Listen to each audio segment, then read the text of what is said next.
भारतीय जगत उद्योग जगत के सभी सम्मानित साथी, कार्यक्रम में जुड़े सभी अन्य महानुभाव, देवी और सज्जनों, मैं जब से यहाँ आया हूँ, जो कुछ भी सुना, उसमें विश्वास ही विश्वास नजर आ रहा है।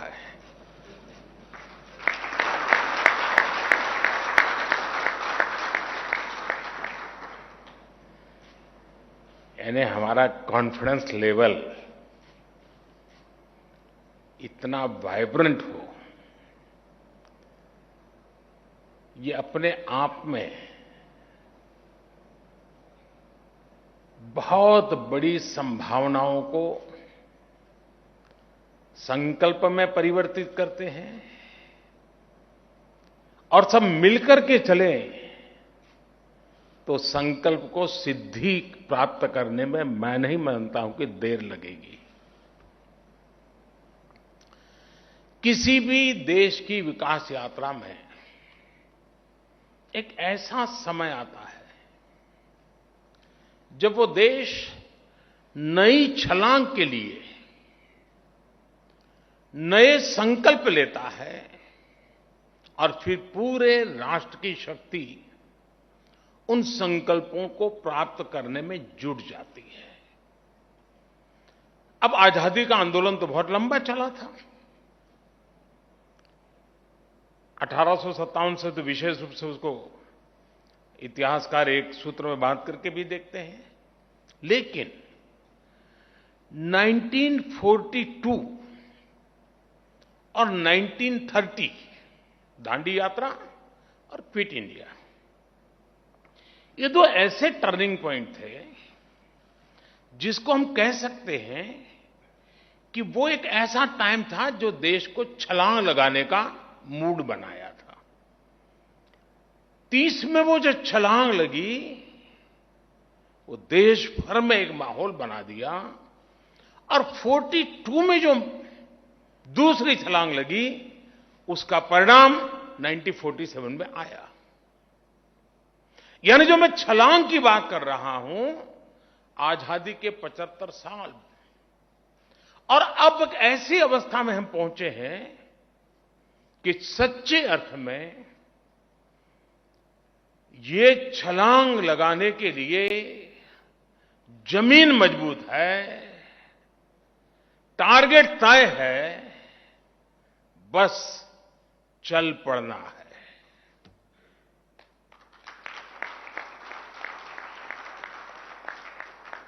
और मैंने लाल किले से कहा था, 15 अगस्त को कहा था, यही समय है, सही समय है।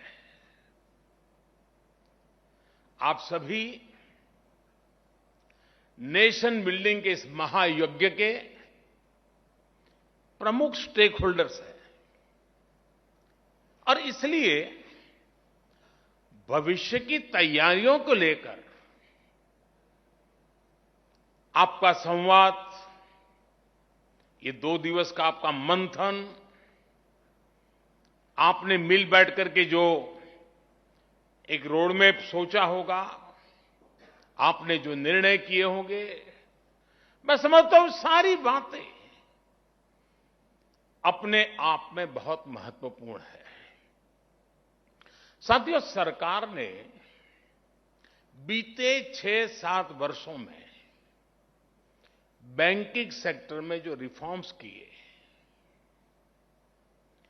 बैंकिंग सेक्टर का हर तरह से सपोर्ट किया, उस वजह से आज देश का बैंकिंग सेक्टर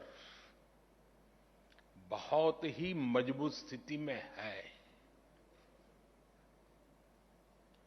आप भी ये महसूस करते हैं कि बैंकों की फाइनेंशियल हेल्थ अब काफी सुधरी हुई स्थिति में है।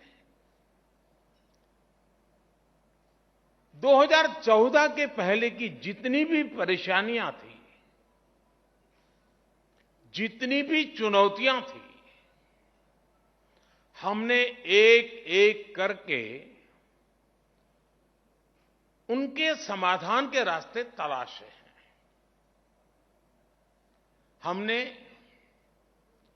एनपीएस की समस्या को एड्रेस किया, बैंकों को रिकैपिटलाइज किया, उनकी ताकत को बढ़ाया। हम आईबीसी जैसे रिफॉर्म्स लाए, अनेक कानूनों में सुधार किए,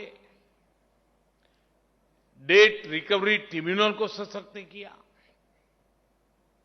कोरोना काल में देश में एक dedicated stress asset management vertical का गठन भी किया गया। इन्हीं फैसलों से आज बैंकों की रिजोल्यूशन और रिकवरी बेहतर हो रही है। बैंकों की स्थिति मजबूत हो रही है और एक इनहेरेंट स्ट्रेंथ उसके भीतर पाई जा रही है। सरकार ने जिस पारदर्शिता और प्रतिबद्धता के साथ काम किया है, उसका एक प्रतिबिंब बैंकों को वापस मिली राशि भी है। हमारे देश में जब बैंकों से कोई उठा के भाग जाता है तो चर्चा बहुत होती है, लेकिन कोई दम वाली सरकार वापस लाती है तो इस देश में कोई चर्चा नहीं करता है।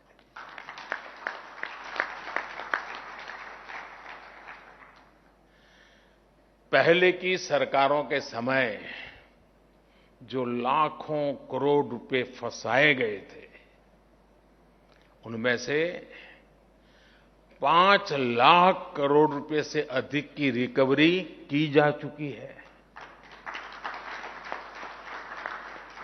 हो सकता है आप उस लेवल के लोग बैठे हैं, आपको 5 लाख करोड़ बहुत बड़ा नहीं लगता होगा,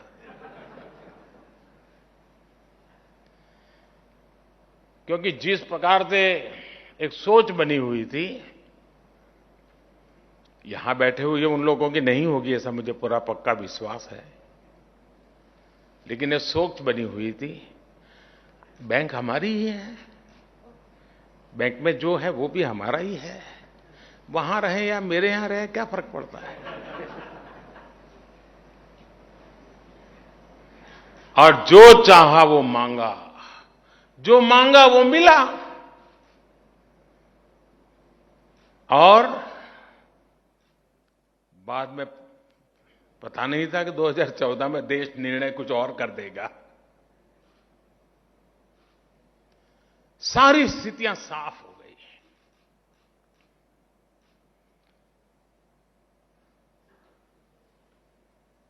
साथियों, जो ये पैसे वापस लेने वाला हमारी कोशिश है,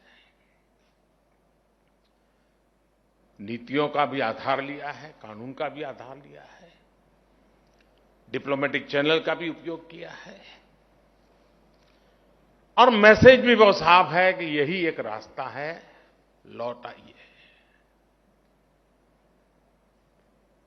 और ये प्रक्रिया आज भी चल रही है।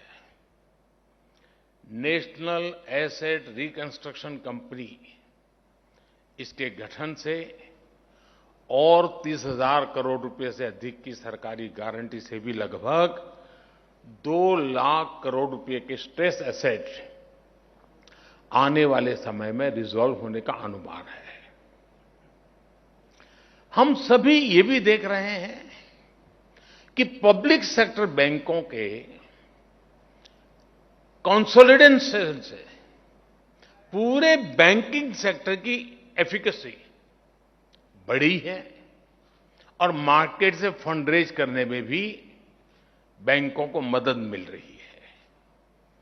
साथियों, ये जितने भी कदम उठाए गए हैं, जितने भी रिफॉर्म्स किए गए हैं, इससे आज बैंकों के पास एक विशाल और मजबूत कैपिटल बेस बना है। आज बैंकों के पास अच्छी खासी लिक्विडिटी है। एनपीएस की प्रोविजनिंग का बैकलॉग नहीं है। पब्लिक सेक्टर बैंकों के एनपीए आज 5 सालों में सबसे कम है ही। कोरोना काल के बावजूद इस फाइनेंशियल ईयर के पहले हाफ में हमारे बैंकों की मजबूती ने सबका ध्यान खींचा है। इस वजह से अंतर्राष्ट्रीय एजेंसीज भी भारत के बैंकिंग सेक्टर का आउटलुक अपग्रेड कर रही है। साथियों, आज भारत के बैंकों की ताकत इतनी बढ़ चुकी है कि वो देश की इकोनॉमी को नई ऊर्जा देने में, एक बड़ा पुश देने में, भारत को आत्मनिर्भर बनाने में बहुत बड़ी भूमिका निभा सकते हैं। मैं इस फेज को भारत के बैंकिंग सेक्टर का एक बड़ा माइलस्टोन मानता हूं। लेकिन आपने देखा होगा, माइलस्टोन एक तरह से हमारी आगे की यात्रा का सूचक भी होता है। मैं इस फेज को भारत के बैंकों के एक नए स्टार्टिंग पॉइंट के रूप में भी देख रहा हूं। आपके लिए ये देश में वेल्थ क्रिएटर्स और जॉब क्रिएटर्स को सपोर्ट करने का समय है। जो अभी आरबीआई गवर्नर ने जॉब क्रिएशन की चर्चा की, मैं समझता हूं ये समय है। आज समय की मांग है कि अब भारत के बैंक अपनी बैलेंस शीट के साथ साथ देश की बैलेंस शीट को बढ़ाने के लिए भी प्रोएक्टिव होकर काम करें।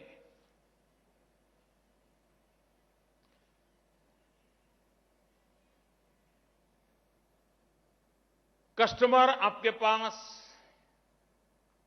आपकी ब्रांच में आए, ये इंतजार मत कीजिए। आपके कस्टमर की, कंपनी की, एमएसएमईज की जरूरतों को एनालाइज करके उनके पास जाना होगा, उनके लिए कस्टमाइज सॉल्यूशन देने होंगे। जैसे मैं उदाहरण देता हूं कि उत्तर प्रदेश के बुंदेलखंड इलाके में और तमिलनाडु में 2 डिफेंस कॉरिडोर बने। अब सरकार तेजी से वहां काम कर रही है। क्या उस कॉरिडोर के आसपास जुड़ी हुई जितनी बैंक ब्रांचेज है, क्या कभी उनको आपने बुलाया, उनसे मीटिंग की कि भाई डिफेंस कॉरिडोर बन रहा है, मतलब एक पूरा डिफेंस का नया सेक्टर यहां आ रहा है, बैंक प्रोएक्टिवली क्या कर सकती है? डिफेंस कॉरिडोर आने से ये चीज आने की संभावना है। कौन कौन कैप्टन्स हैं जो इसमें आएंगे, कौन छोटे चेन होंगे, एमएसएमईज होंगे जो इसकी सपोर्ट सिस्टम में आएंगे। इसके लिए हमारा बैंक का अप्रोच क्या होगा, प्रोएक्टिव अप्रोच क्या होगा, हमारी अलग अलग बैंकों के बीच में कंपटीशन कैसे होगी, द बेस्ट सर्विसेज कौन देता है। तब तो जाकर के भारत सरकार ने जिस डिफेंस कॉरिडोर की कल्पना की है, उसको धरती पर उतारने में विलंब नहीं लगेगा। लेकिन ठीक है भाई, सरकार ने डिफेंस कॉरिडोर बनाया है, लेकिन मेरा तो उसी पर ध्यान है। क्यों? और 20 साल से हमारा एक वेल सेटल्ड क्लाइंट है, चल रही है गाड़ी, बैंक भी चल रही है, उसका भी चल रहा है, हो गया। तो इससे होने वाला नहीं है। साथियों, आप अप्रूवर हैं और आपने सामने वाला एप्लीकेंट है। आप दाता है और सामने वाला याचक। इस भावना को छोड़कर अब बैंकों को पार्टनरशिप का मॉडल अपनाना होगा।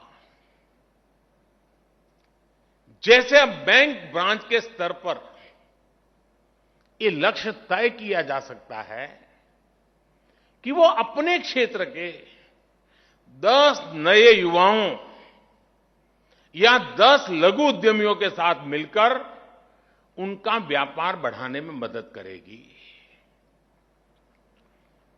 मैं जब स्कूल में पढ़ता था, उस जमाने में बैंकों का राष्ट्रीयकरण नहीं हुआ था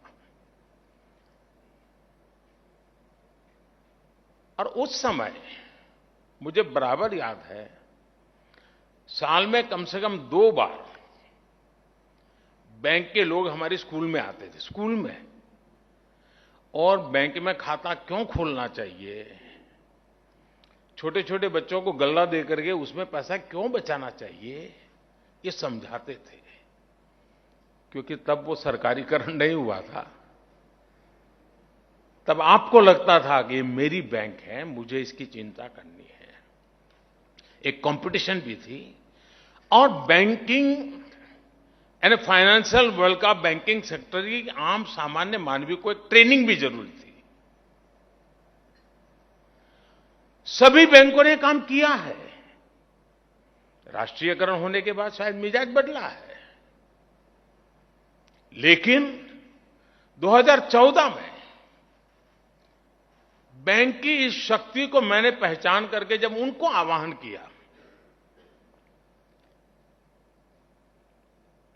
कि मुझे जनधन अकाउंट का मूवमेंट खड़ा करना है, मुझे गरीब की झोपड़ी तक जाकर के उसको बैंक खाते खुलवाने हैं।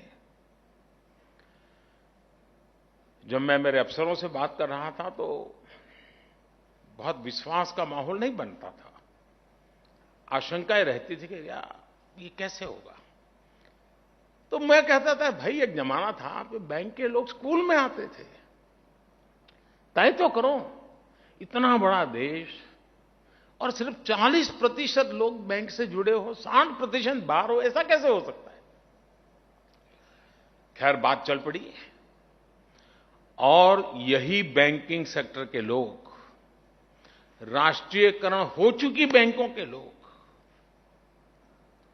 जो बड़े बड़े उद्योगपतियों के साथ ही बैठने की आदत बन चुके थे, वो लोग जब देश के सामने एक लक्ष्य रखा कि हमें जनधन अकाउंट खोलना है, मैं आज गर्व के साथ सभी बैंकों का उल्लेख करना चाहूंगा, सभी बैंकों के हर छोटे मोटे मुलाजिम का उल्लेख करना चाहूंगा जिन्होंने जनधन अकाउंट खोलना है।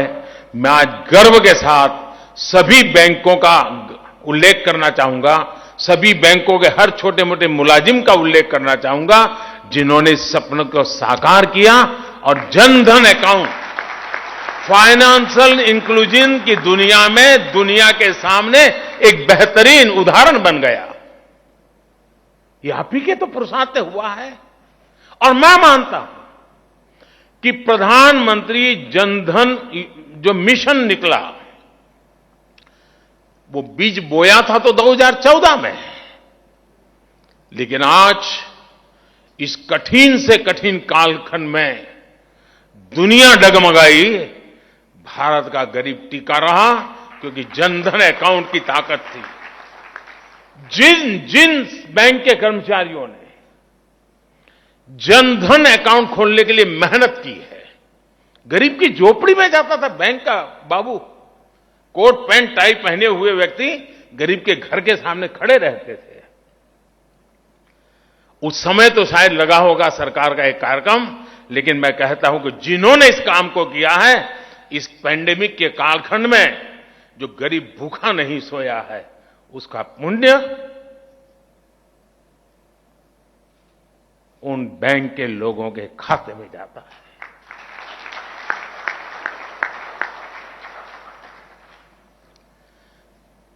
कोई काम, कोई पुरुषार्थ कभी भी बेकार नहीं जाता है जी। एक सच्ची सोच के साथ सत्य निष्ठा से किया हुआ काम एक कालखंड आता है जब परिणाम देता है, और जनधन अकाउंट कितना बड़ा परिणाम देता है हम देख रहे हैं।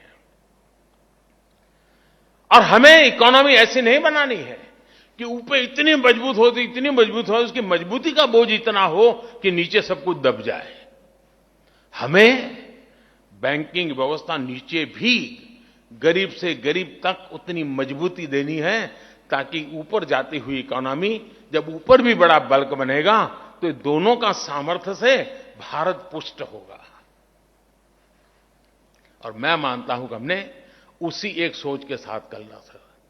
अब कल्पना कर सकते हैं कि जब स्थानीय व्यापारियों को ये एहसास होगा कि बैंक और उसके कर्मचारी उनके साथ खड़े हैं, मदद के लिए खुद उनके पास आ रहे हैं, तो इनका आत्मविश्वास कितना बढ़ जाएगा।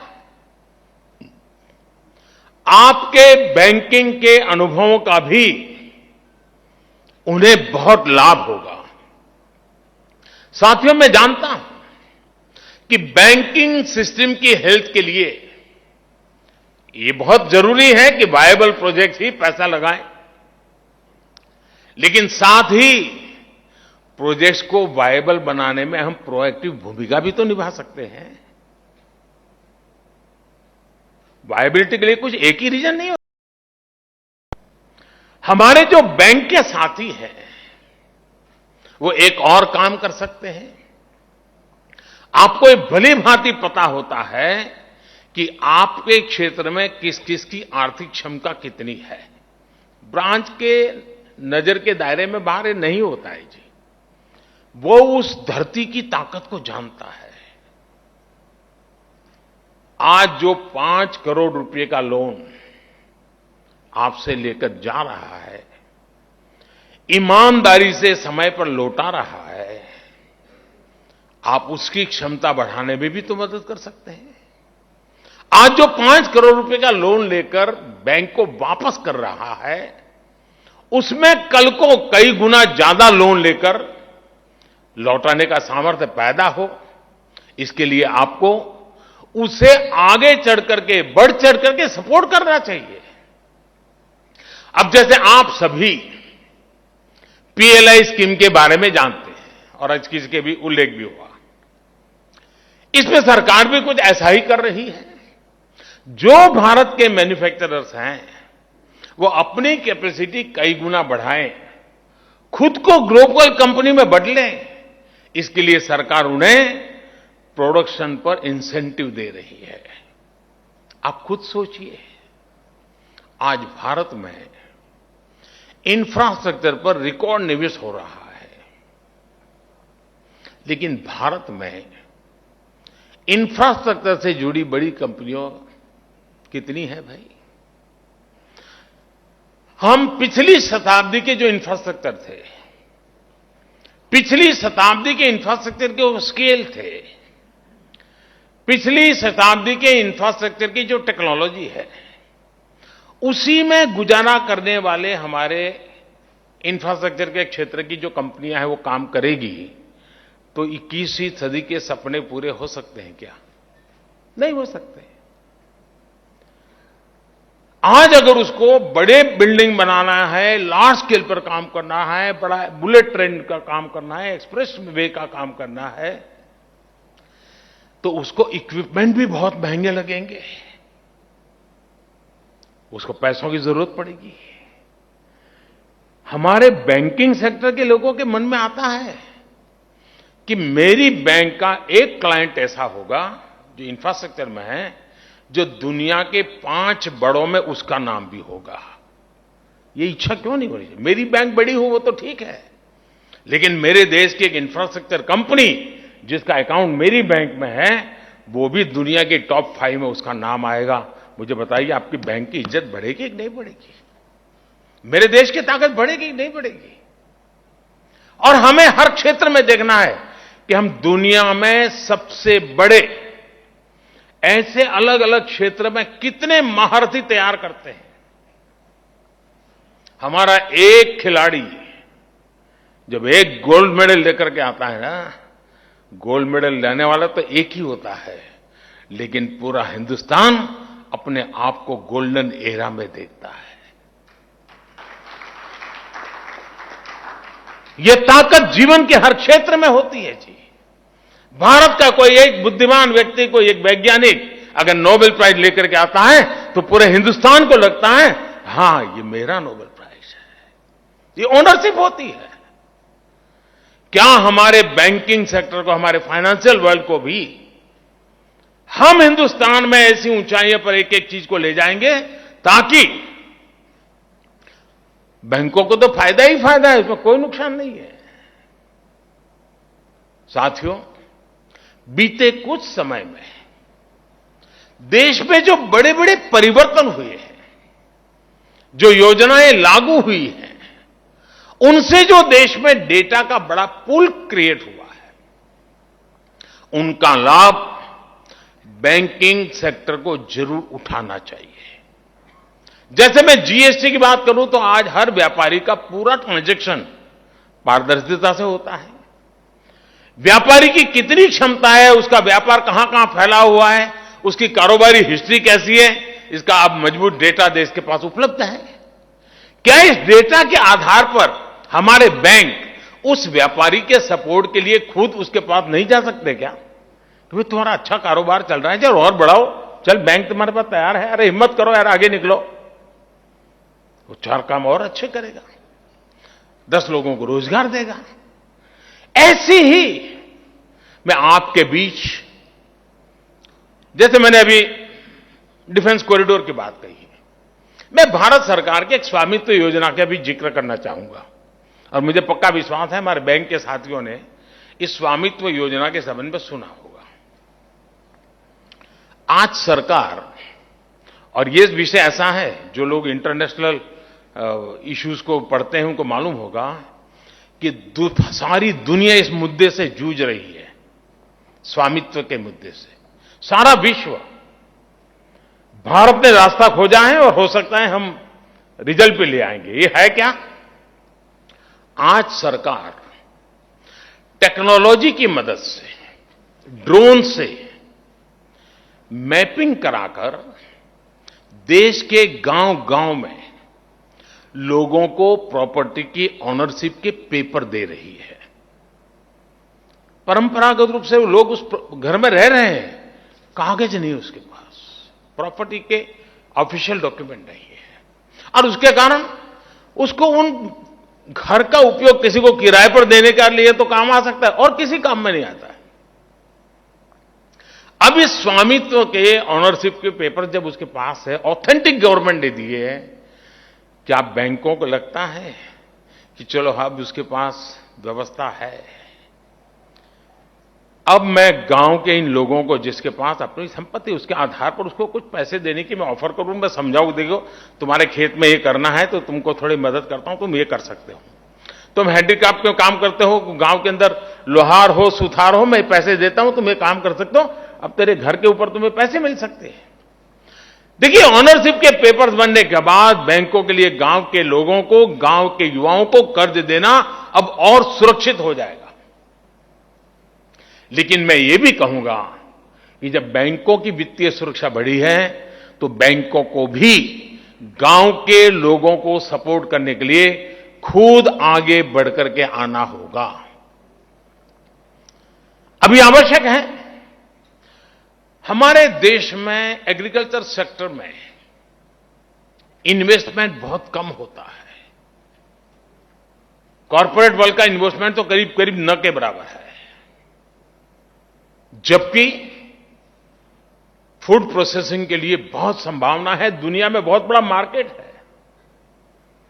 गांव में फूड प्रोसेसिंग इंडस्ट्री, एग्रीकल्चर से जुड़ी मशीनरी, सोलर से जुड़े काम, अनेक नए फील्ड तैयार हो रहे हैं जहां आपकी मदद गांव की तस्वीर बदल सकती है। इसी तरह एक और उदाहरण स्वनिधि योजना का भी है। प्रधानमंत्री स्वनिधि योजना की वजह से हमारे जो रेहड़ी पटरी वाले भाई और बहन हैं, पहली बार बैंकिंग सिस्टम से जुड़े हैं। अब उनकी भी डिजिटल हिस्ट्री बन रही है। बैंकों को इसका लाभ उठाते हुए ऐसे साथियों की मदद के लिए और ज्यादा आगे आना चाहिए। और मैंने बैंकों से भी आग्रह कहा है और मेरे यहां अर्बन मिनिस्ट्री को भी आग्रह कहा है और मैंने सभी मेयर्स को भी आग्रह किया है कि आपके नगर के अंदर ये जो रेहड़ी पटरी वाले हैं उनको मोबाइल फोन पर डिजिटल ट्रांजैक्शन सिखाइए। वो थोक में माल लेगा वो भी डिजिटली लेगा, वो बिक्री करेगा तो भी डिजिटली करेगा। और ये सब कोई मुश्किल काम नहीं, हिंदुस्तान ने करके दिखाया है। अब तो उसकी अपनी हिस्ट्री तैयार होगी। आज उसको 50,000 दिया है, कल आप उसको 80,000 दे सकते हैं, परसों 1.5 लाख रुपए दे सकते हैं। उसका कारोबार बढ़ता चले जाएगा। वो ज्यादा सामान खरीदेगा, ज्यादा सामान बेचेगा। एक गांव में कर रहा तो 3 गांव में करना शुरू कर देगा। साथियों, आज जब देश फाइनेंशियल इंक्लूजन पर इतनी मेहनत कर रहा है, तब नागरिकों के प्रोडक्टिव पोटेंशियल को अनलॉक करना बहुत जरूरी है। और मैं अनलॉक करना यहां 3-4 बार सुन चुका हूं।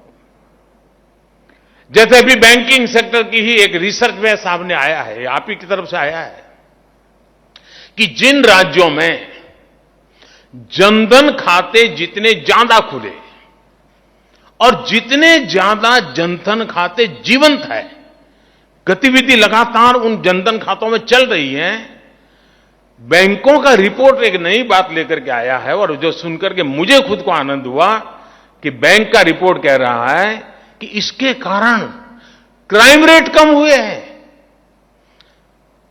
यानी बैंक वाले ने कभी सोचा नहीं होगा कि मैं पुलिस का भी काम कर रहा हूं, लेकिन बाय प्रोडक्ट है, एक हेल्दी सोसाइटी का एटमॉस्फेयर क्रिएट हो रहा है।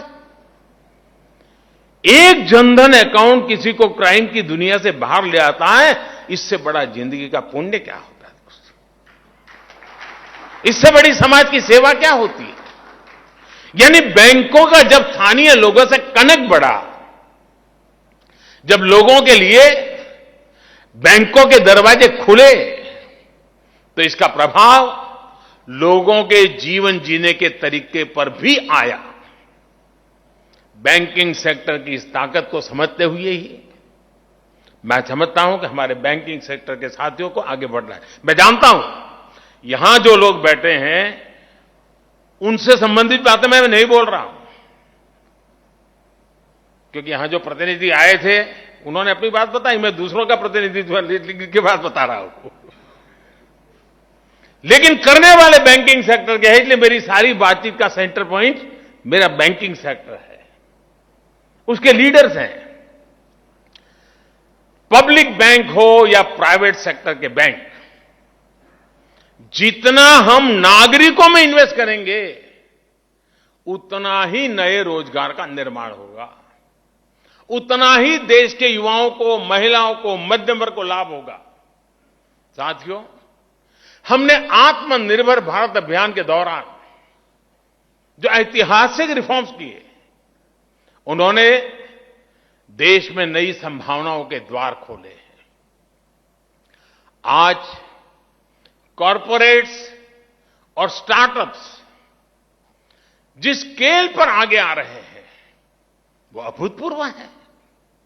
ऐसे में भारत की एस्पिरेशंस को मजबूत करने का, फंड करने का, उनमें इन्वेस्ट करने का इससे बेहतरीन समय क्या हो सकता है दोस्तों?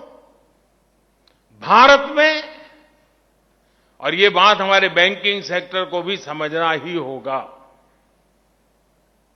भारत में ये आइडियाज पर इन्वेस्टमेंट का दौर है। स्टार्टअप्स को सपोर्ट करने का दौर है।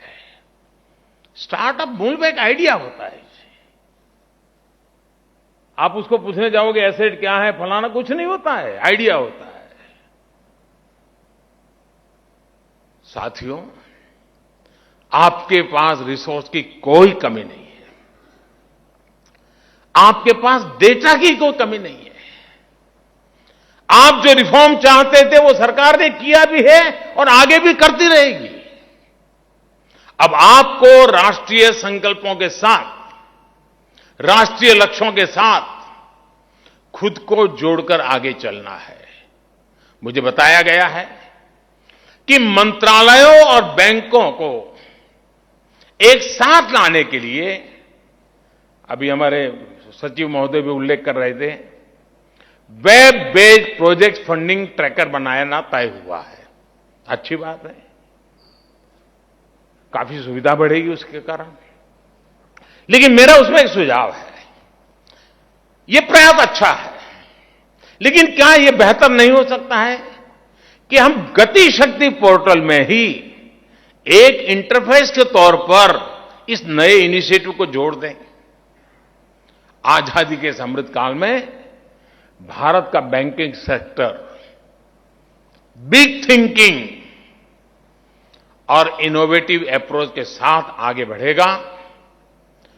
साथियों, एक और विषय है जिसमें अगर हम देर करेंगे तो हम पीछे रह जाएंगे, और वो है फिनटेक। भारत के लोगों की हर नई चीज को एडॉप्ट करने की जो ताकत है ना, वो अद्भुत है जी। आज आपने देखा होगा कि फ्रूट बेचने वाले, सब्जी बेचने क्यूआर कोड लगा करके बैठते हैं और कहते हैं यहां पैसे दो। मंदिरों में भी डोनेशन वाले क्यूआर कोड लगा दीजिए, चलेगा। मतलब कि फिनटेक की तरफ एक वातावरण बना है। क्या हम तय कर सकते हैं? और मैं तो चाहता हूं रेगुलर कंपटीशन का एक वातावरण बने कि हर बैंक ब्रांच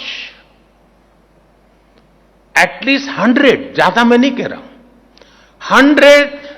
100% डिजिटल ट्रांजैक्शन वाले क्लाइंट होंगे और टॉप में से होंगे। ऐसा नहीं कि भी कोई 1000-2000 रुपये वाला आया और उसको आपने वैसे 100 जो बड़े बड़े हैं 100% वो डिजिटली करेगा। जो भी कारोबार करेगा ऑनलाइन डिजिटली करेगा। दुनिया का सबसे बड़ा मजबूत हमारे पास यूपीआई प्लेटफॉर्म है जी। हम क्यों नहीं करते जी? अब हम ये सोचे हमारे बैंकिंग सेक्टर में पहले क्या स्थिति थी? क्लाइंट आते थे, फिर हम एक टोकन देते थे, फिर वो नोटे लेके आता था, 4 बार गिनते थे, यूं यूं करते रहते थे, फिर दूसरा भी गिन करके वेरीफाई करता था, फिर सही नोट है गलत नोट है उसमें दिमाग खपाते थे। यानी एक क्लाइंट 20 मिनट, 25 मिनट, आधे घंटे से बड़ी मुश्किल से जाता था। आज मशीन काम कर रहा है, नोट भी मशीन गिन रहा है, सारे काम मशीन कर रहे हैं, तो वहां तो आपको टेक्नोलॉजी का बड़ा मजा आता है। लेकिन आप अभी भी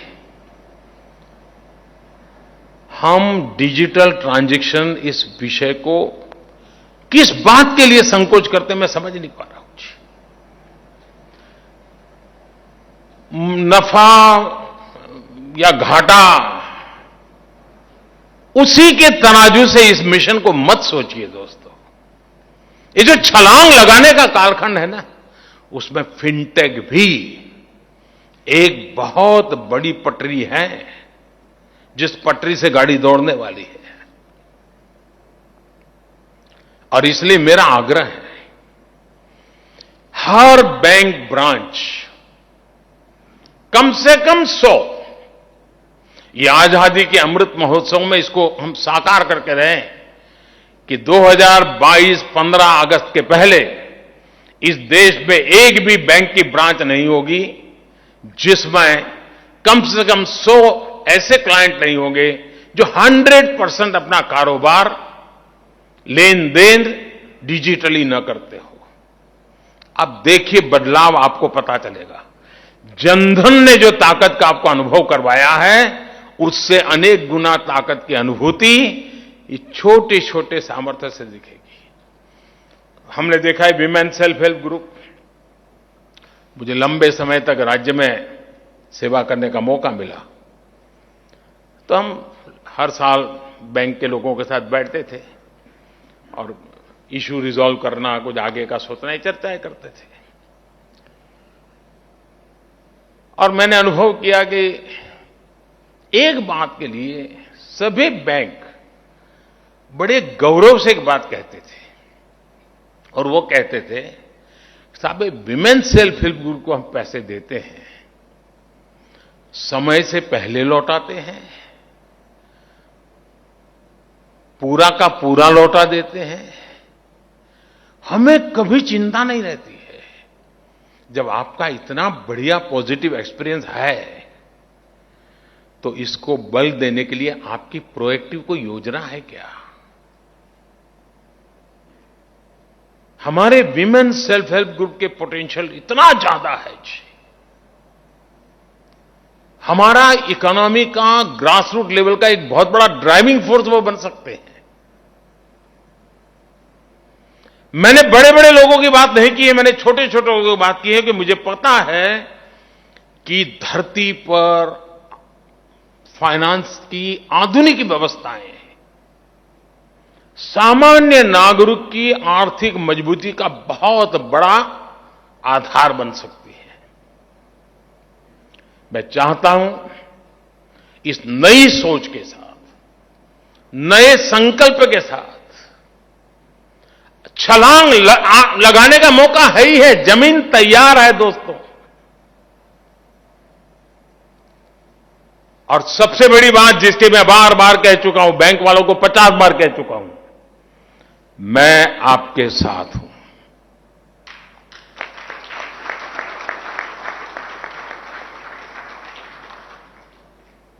देश हित में सत्य निष्ठा से किए हुए किसी भी काम के लिए आप मेरे शब्द लिख करके रखिए, जैसे ये मेरा वीडियो क्लिपिंग अपने पास रखिए। मैं आपके साथ हूं, आपके पास हूं, आपके लिए हूं।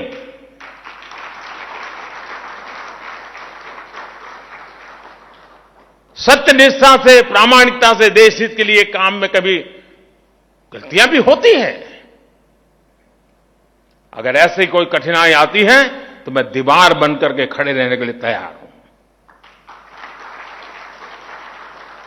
लेकिन अब देश को आगे ले जाने में हमें अपनी जिम्मेवारियों को निभाना ही होगा। इतनी बढ़िया मजबूत जमीन हो, इतना बड़ा अवसर हो, आसमान को छूने की संभावनाएं हैं और हम सोचने में समय बिता दें तो मैं समझता हूं कि आने वाली पीढ़ियां हमें माफ नहीं करेंगी। मेरी आपको बहुत बहुत शुभकामनाएं हैं। धन्यवाद। नमस्कार, मैं हूं मानक गुप्ता। अगर आपको हमारा ये वीडियो पसंद आया हो तो इसे लाइक और शेयर जरूर करें और हां, हमें सब्सक्राइब और फॉलो करना ना भूलें ताकि आप देश और दुनिया की कोई खबर मिस ना करें। तो जुड़े रहिए हमारे साथ और देखते रहिए News 24।